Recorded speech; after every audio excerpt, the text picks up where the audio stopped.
Hai, balik lagi di series review tempat kamu bisa nonton tanpa harus buang-buang waktu.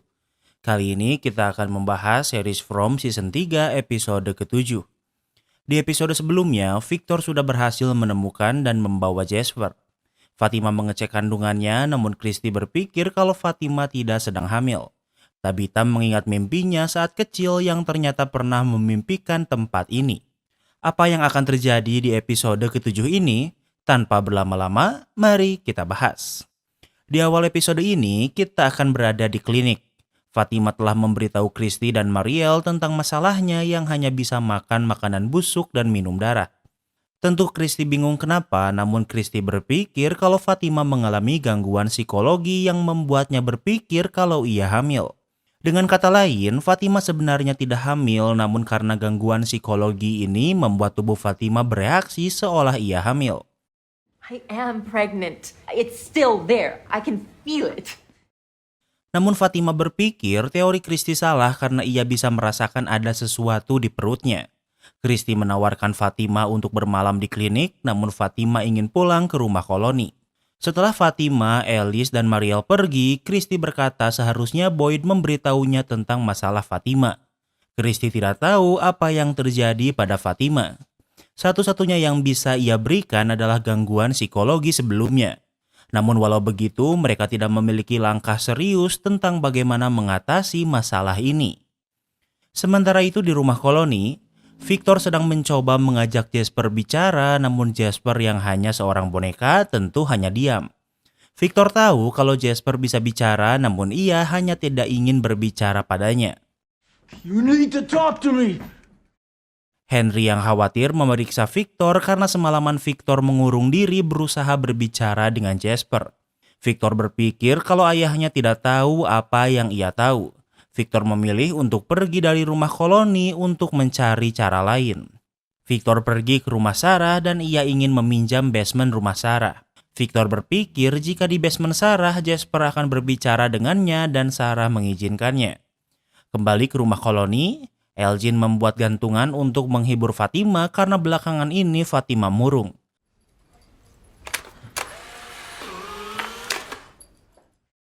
Saat menggantungkan hiasan itu, kamera polaroidnya tiba-tiba mengambil foto dengan sendirinya.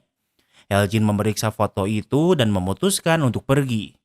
Foto itu adalah sebuah ruangan bawah tanah yang kita pernah lihat sebelumnya. Elgin memasuki ruangan itu dengan hanya bercahayakan lampu senter. Tak banyak yang Elgin lihat di sana, namun ada cukup banyak keranjang kosong dengan kondisi yang cukup baik. Di ujung ruangan ada sebuah pintu. Elgin membukanya dan ia menemukan sebuah lemari. Elgin membuka lemari itu, namun ia tidak menemukan apapun di dalamnya.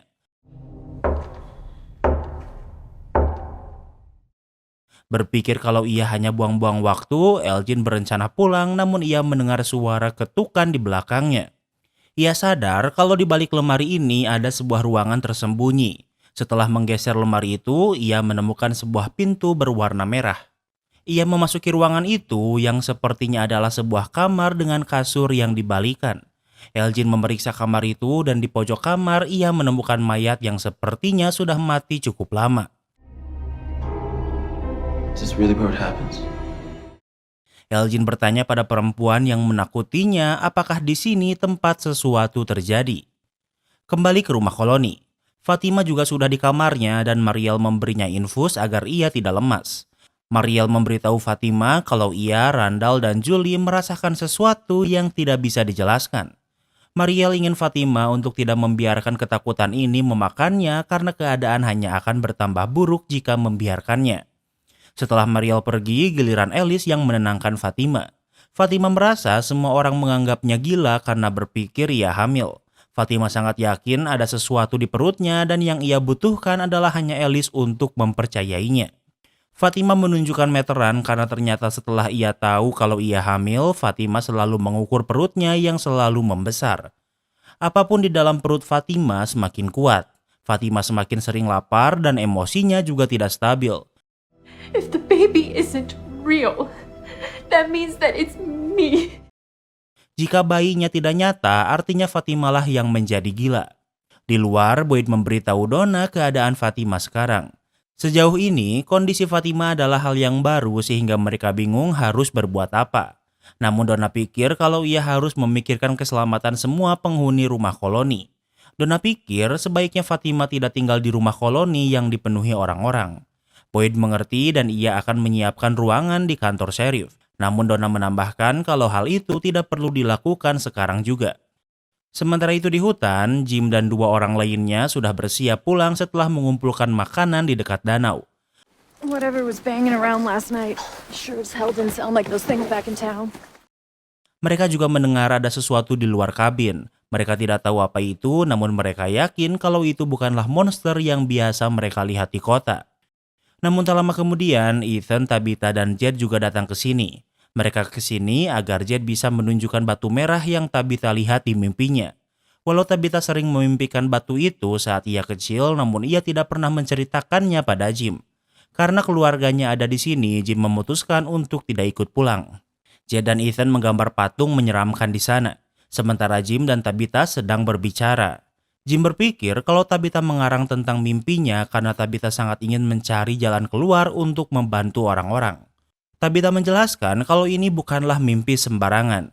Ia mengalami mimpi buruk yang sama berbulan-bulan dan setiap malam ia berteriak ketakutan.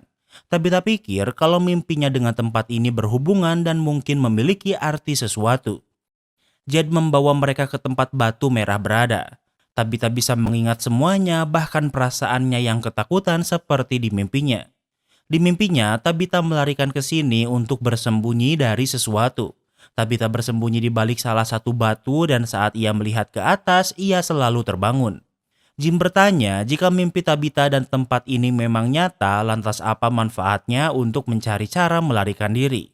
Jed berpikir jika Tabitha memimpikan tempat ini sejak kecil, sepertinya Tabitha memang sudah ditakdirkan untuk terjebak di sini.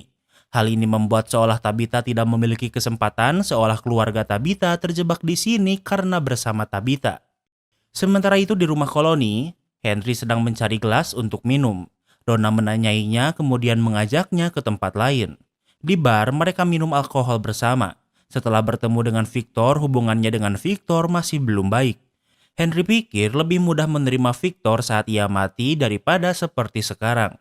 Pikirannya ini hanya bertahan beberapa detik. Henry merasa sangat bersalah karena pernah berpikir seperti itu. Di tempat lain, karena Jim, Ethan, dan Tabitha sedang di danau, Julie tidak ingin sendirian di rumah sehingga ia akan bermalam di klinik. Saat sampai, ia bertemu dengan Randall yang memang akan pindah ke sini. Randall akan pergi berjalan-jalan dan Julie ingin ikut dengannya. Mereka jalan-jalan di hutan dan Randall sepertinya sedang mencari sesuatu. Randall menjelaskan kalau ia sedang mencari jamur yang tumbuh saat cuaca dingin. Julie bertanya kemana Randall akan pergi dengan bis yang membawanya ke sini. Randall menjawab untuk pergi ke Detroit untuk membeli mobil agar tidak perlu lagi menggunakan bis.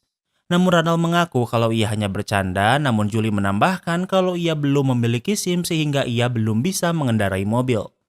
Mendengar ini, Randall mengajak Julie ke tempat lain. Randall membawa Julie ke rumah koloni untuk menggunakan mobil di sana. Randall ingin mengajari Julie cara mengendarai mobil. What are you doing? Y'all see him? See what? Mereka berjalan-jalan dengan mobil, namun Randall melihat serangga yang mengganggu, namun Julie tidak melihat apapun. Randall sangat terganggu hingga mereka berhenti di tengah jalan. Julie bingung apa yang terjadi, namun Randall malah pergi ke hutan.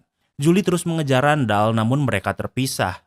Julie melihat sebuah bangunan hancur tempat mereka dan Mariel terjebak sebelumnya. Namun mereka tidak tahu apa itu. Julie bertanya apa yang Randall lihat sehingga ia pergi. Randall akan menjawabnya saat pulang, namun Julie ingin memeriksa bangunan rubuh ini. Do you feel that? Julie, we should go. Ia merasakan ada sesuatu di sini dan ia tahu kalau Randall juga merasakan yang sama. Namun Randall membantahnya dan mengajak Julie untuk segera pulang. Sementara itu, polisi yang bernama Acosta memasuki restoran di mana Kenny saat ini sedang sendirian. Acosta bingung kenapa di tempat ini ada restoran, kantor polisi yang seperti kantor pos, dan ada juga travel agency sign. I want to know why no one's asking these questions. Acosta ingin tahu kenapa tidak ada orang yang mempertanyakan ini. Kenny memberitahu kalau semua orang saat pertama kali ke sini berpikiran untuk memecahkan misteri di sini. Namun tak ada satupun dari mereka yang berhasil atau selamat. Pada akhirnya mereka yang bertahan diberi dua pilihan, beradaptasi atau menjadi gila. Acosta tidak mengerti kenapa orang-orang menyerah karena ia pikir ia lebih kuat secara mental dibandingkan orang-orang di sini. Selain itu, Acosta juga sangat membenci Boyd karena Boyd menyita pistolnya.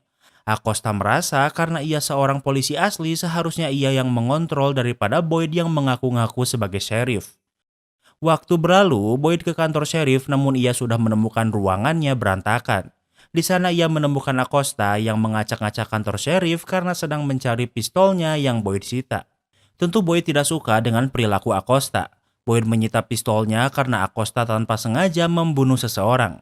Walau tidak sengaja, namun Boyd menilai kalau Acosta tidak bisa mengendalikan emosinya dan bisa membahayakan warga lain. Sampai Acosta bisa membuktikan kalau ia bisa diandalkan, maka Boyd tidak akan mengembalikan pistolnya.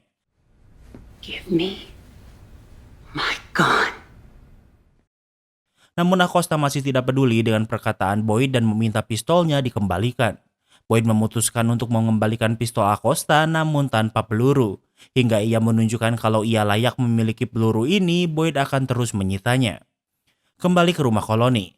Tilly menanyakan kabar Fatima pada Alice. Alice belum tahu kalau Tilly sudah tahu tentang masalah Fatima. Tilly berkata jika Alice butuh sesuatu, ia bisa memberitahunya. Alice memberitahu kalau ia sudah melakukan USG namun di perut Fatima mereka tidak menemukan apapun. Tilly mengajak Alice ke kamar Fatima. Saat ini Fatima sedang di kamarnya sendirian. Ia merasakan sakit perut luar biasa dan terlihat perut Fatima yang mengecil seolah tertekan. Fatima berteriak dan tak lama kemudian Alice memasuki kamar namun semua yang dirasakan Fatima menghilang.